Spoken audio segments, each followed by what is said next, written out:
नमस्कार दोस्तों। अगर आपने भी सहारा इंडिया में पैसा निवेश किया है तो आपके लिए ये वीडियो बहुत ही जरूरी है।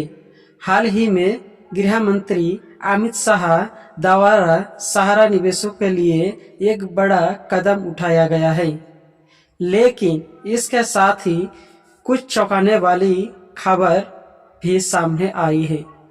सुप्रीम कोर्ट ने मार्च 2023 में सहारा का पैसा रिफंड करने का आदेश दिया था, लेकिन अब इसमें एक नया ट्विस्ट आ गया है। इस वीडियो में हम आपको बताएंगे कि आपके पैसे के रिफंड की पूरी प्रक्रिया क्या है और किन दस्तावेजों की जरूरत पड़ेगी। तो वीडियो को अंत तक जरूर देखें ताकि आप इस महत्वपूर्ण जानकारी से कुछ भी मिस ना करें। चलिए शुरू करते हैं। अगर आपने भी अपना पैसा सहारा में निवेश किया है तो आपके लिए एक बहुत बड़ी खबर है। दरअसल अमित शाह ने पहले ही सहारा इंडिया का पैसा रिफंड करने के लिए CRC पोर्टल जारी किया था, लेकिन अब कुछ चौंकाने वाली खबर निकलकर सामने आ रही है, जिसके बारे में जानकर आप दंग रह जाएगी। सुप्रीम कोर्ट द्वारा मार्च 2023 में ही सहारा का पैसा रिफंड करने के लिए सरकार को आदेश जारी कर दिया था, जिसके तहत सभी सहारा निवेशकों को उनके पैसे रिफंड करने के लिए योजना बनाने की बात की जा रही थी। गृह मंत्री अमित शाह द्वारा कई महीनों के योजना के बाद सभी सहारा निवेशकों को मात्र 10,000 उनके खाते में जमा करने की राशि को स्वीकार किया गया था, लेकिन अब कुछ चौंकाने वाली खबर सामने आ रही है कि यदि आप एक सहारा निवेशक हैं तो आपको इस बार खबर से अवगत होना चाहिए। सारे ने पिछले कुछ वर्षों में लोगों को काफी पैसा अपने पास जमा किया है, जिसका रिफंड प्राप्त करने में लोगों को काफी दिक्कत का सामना करना पड़ रहा है। ऐसे में लोगों को द्वारा सहारा चिटफंड से पैसे वापस करने के लिए कई बार विरोध प्रदर्शन भी किया गया है, लेकिन इसका कुछ खास असर नहीं पड़ा। सहारा इंडिया पैसा रिफंड करने के पीछे ये सच्चाई, यदि आपने अपने पैसे को सहारा इंडिया चिटफंड में निवेश किया है और इसकी अवधि समाप्त हो चुकी है, तो आप गृह मंत्री द्वारा लॉन्च किए गए एक पोर्टल पर जाकर आवेदन किए थे एवं अपने पैसे को खाते में ट्रांसफर करने के लिए आवेदन किए थे। सहारा इंडिया चिटफंड का पैसा अपने खाते में प्राप्त करने के लिए आपको 45 दिन का इंतजार करना पड़ रहा था।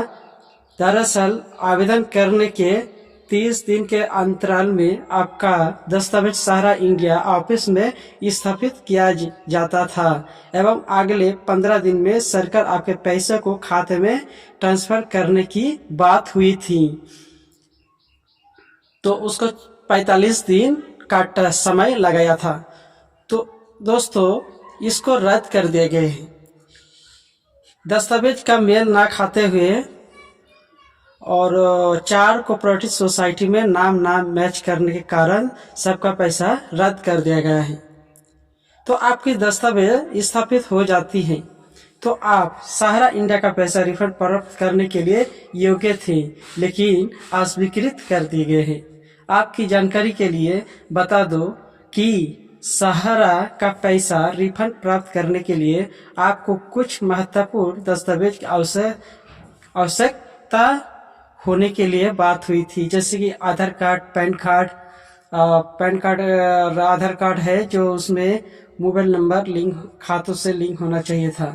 तो दोस्तों, ये सब प्रक्रिया होते हुए भी निवेशकों को पैसा मिलने में नाकामयाब रहा। सहारा इंडिया का पैसा अपने खाते में प्राप्त नहीं कर सकते हैं, जैसे आधार कार्ड लिंक मोबाइल नंबर एवं बैंक खाते से लिंक मोबाइल नंबर यदि ये महत्वपूर्ण दस्तावेज आपके पास उपलब्ध है तो तब भी आपको पैसा मिलने के लिए कोई चांस नहीं दिया गया है।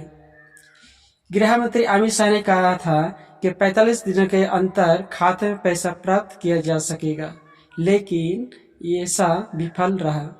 अमित शाह जी ने ऐलान किया गया था।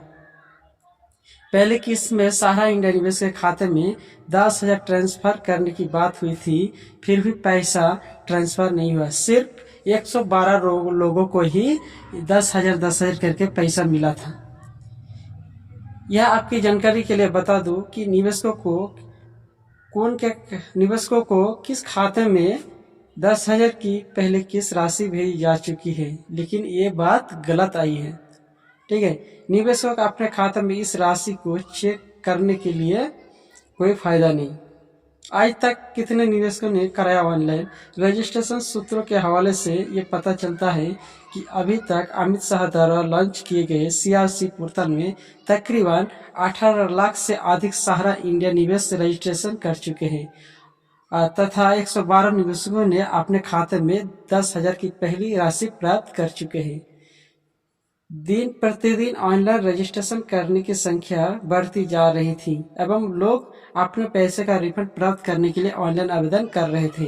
यदि आपने अभी तक सहारा इंडिया रिफंड के लिए ऑनलाइन आवेदन नहीं किए हैं तो जल्द से जल्द आवेदन कराएं। आवेदन करने के लिए आपको CRC पोर्टल पर जाना होगा। इसके बाद आवश्यक दस्तावेज एप्लीकेशन फॉर्म भर के अपलोड करना होगा। आपके आवेदन को स्वीकृति मिलने में 30 दिन का वक्त लगता था। इसके अलावा 15 दिन तक भारत सरकार आपके खाते में पैसे को ट्रांसफर करने की फैसला लिया है। इसी पूरी प्रक्रिया को पूरा करने में 45 दिन का समय लगता था, जिसके जानकारी के आपको रजिस्ट्रेशन मोबाइल नंबर पर SMS के जरिए प्राप्त होने वाला था। इस जानकारी के लिए ऑडियंस का बताना है तो वीडियो बनाने से पहले शुरुआत में कैसे बोले।